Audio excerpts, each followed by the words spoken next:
Hai anak-anak semua, bertemu lagi dengan Pak Asim. Kali ini kita kembali akan belajar materi IPA, khususnya kelas 8 SMP. Nah, kalau video sebelumnya kita sudah mempelajari berbagai macam bab tentang IPA, kali ini kita akan melanjutkan ke bab selanjutnya. Apa itu? Langsung saja kita mulai pembelajarannya. Apakah kamu tahu komponen penyusun sistem peredaran darah? Bagaimana luka dapat mengering? Semua itu akan kita pelajari pada subbab struktur dan fungsi sistem peredaran darah yang terdapat pada bab sistem peredaran darah manusia.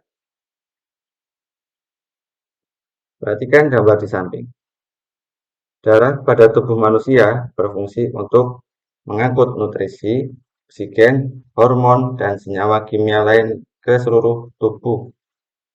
2. Mengangkut karbon dioksida dan sisa metabolisme untuk dikeluarkan dari tubuh. Ketiga, menjaga tubuh kita dari serangan penyakit. Darah merupakan jaringan ikat yang berwujud cair dan tersusun atas dua komponen utama, yaitu 55% plasma dan 45% sel-sel darah. Plasma darah tersusun atas 91,5% air dan 8,5% zat-zat terlarut. Zat-zat terlarut tersebut terdiri atas protein dan zat-zat lain. Protein-protein yang terlarut dalam plasma darah antara lain albumin, fibrinogen, dan globulin yang sering disebut sebagai protein plasma. Zat-zat lain yang terlarut dalam plasma darah antara lain sari makanan, mineral, hormon, antibodi, dan zat sisa metabolisme lainnya seperti urea dan karbon dioksida. Secara normal, sel-sel darah tersusun atas sel darah merah atau eritrosit dan sisanya tersusun oleh sel darah putih atau leukosit dan keping darah atau trombosit. Gambarnya seperti di samping ini. Sel darah merah atau eritrosit berbentuk bulat pipih dengan bagian tengahnya cekung. Sel darah merah tidak memiliki inti sel. Warna merah pada sel darah merah ini disebabkan adanya hemoglobin dalam sel darah merah. Hemoglobin merupakan suatu protein yang mengandung unsur besi. Sel darah merah dibentuk di dalam sumsum merah tulang dan hanya berusia sekitar 100–120 hari.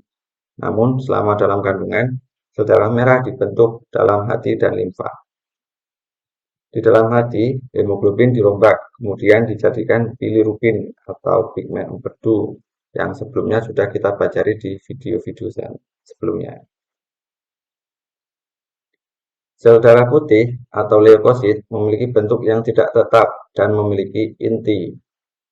Fungsi utama dari sel darah putih adalah melawan kuman atau bibit penyakit yang masuk ke dalam tubuh.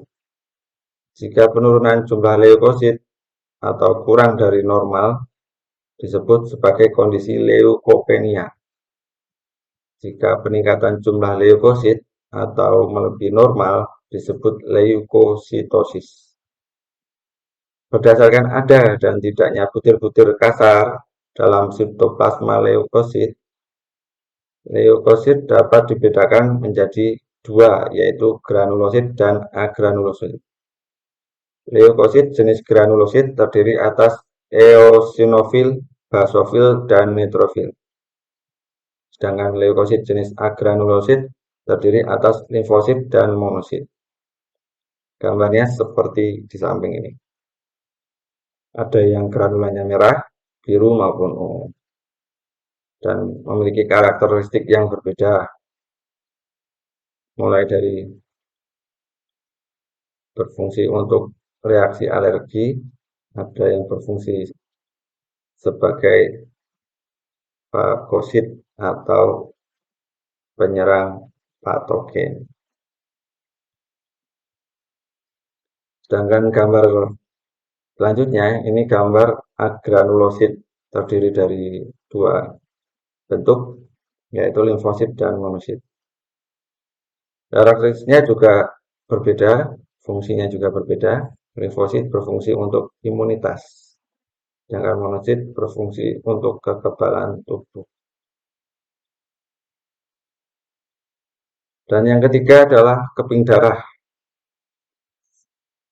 Bentuk trombosit beraneka ragam, yaitu bulat, oval, dan memanjang. Trombosit tidak berinti dan bergranula. Umur keping darah singkat, yaitu 5-9 hari. Trombosit merupakan sel darah pembeku karena berhubungan dengan proses pengeringan luka. Nah, proses pengeringan luka seperti pada gambar di samping ini. Sesaat setelah tubuh terluka, trombosit akan pecah karena bersentuhan dengan permukaan kasar dari pembuluh darah yang luka. Di dalam trombosit terdapat enzim trombokinase atau tromboplastin.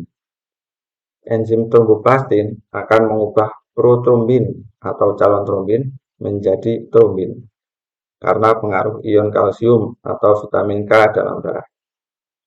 Trombin akan mengubah fibrinogen menjadi benang-benang fibrin.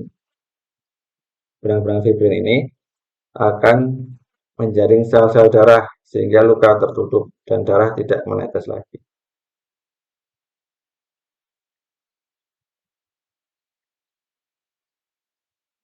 Selanjutnya, kita akan mempelajari jantung. Jantung berperan memompa darah ke seluruh tubuh. Jantung terdiri dari 4 ruang, yaitu serambi, atrium kiri, serambi atau atrium kanan, bilik atau ventrikel kiri, dan bilik atau ventrikel kanan. Gambarnya seperti di samping ini, perhatikan. Pembuluh darah dibedakan menjadi 3, yaitu pembuluh nadi, pembuluh balik, dan pembuluh kapiler. Arteri mengalirkan darah keluar jantung, sedangkan vena mengalirkan darah menuju jantung. Ujung arteri dan vena bercabang-cabang menjadi pembuluh-pembuluh kecil yang disebut pembuluh kapiler. Pada pembuluh kapiler ini terjadi pertukaran gas oksigen dan gas karbon dioksida antara darah dengan jaringan tubuh.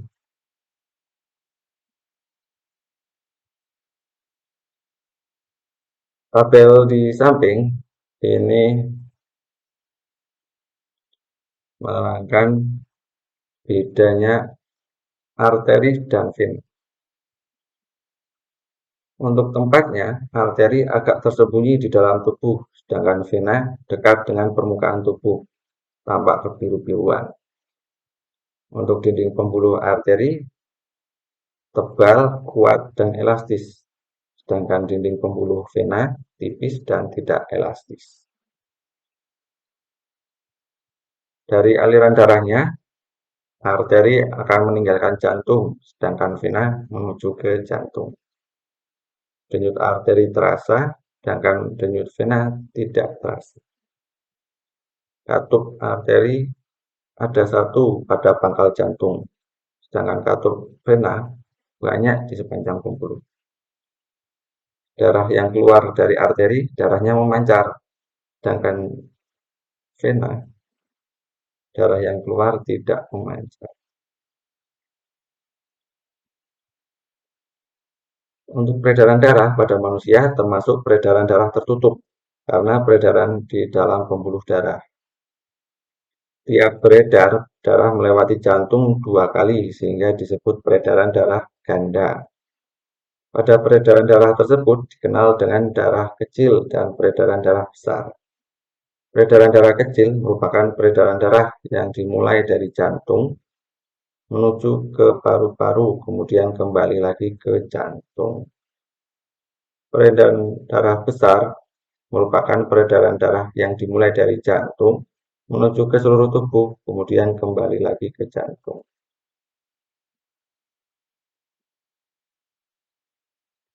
Frekuensi denyut jantung berbeda-beda berdasarkan faktor yang mempengaruhi denyut jantung. Ada 5 faktor, yaitu kegiatan atau aktivitas tubuh, jenis kelamin, suhu tubuh, umur, dan komposisi ion. Orang yang melakukan aktivitas memerlukan lebih banyak sumber energi berupa glukosa dan oksigen dibandingkan orang yang duduk santai atau istirahat. Pada umumnya, perempuan memiliki frekuensi denyut jantung yang lebih tinggi daripada laki-laki. Semakin tinggi suhu tubuh, maka semakin cepat frekuensi denyut jantungnya. Semakin bertambah umur seseorang, semakin rendah frekuensi denyut jantung. Berdirinya denyut jantung secara normal tergantung juga pada keseimbangan komposisi ion di dalam darah. Nah, demikian pembelajaran kita kali ini. Semoga bermanfaat untuk anak-anak semuanya. Jangan lupa terus belajar, terus membuka buku, membaca, agar besok ketika penilaian akhir semester bisa mengerjakan. Begitu, sampai jumpa di video selanjutnya. Dah.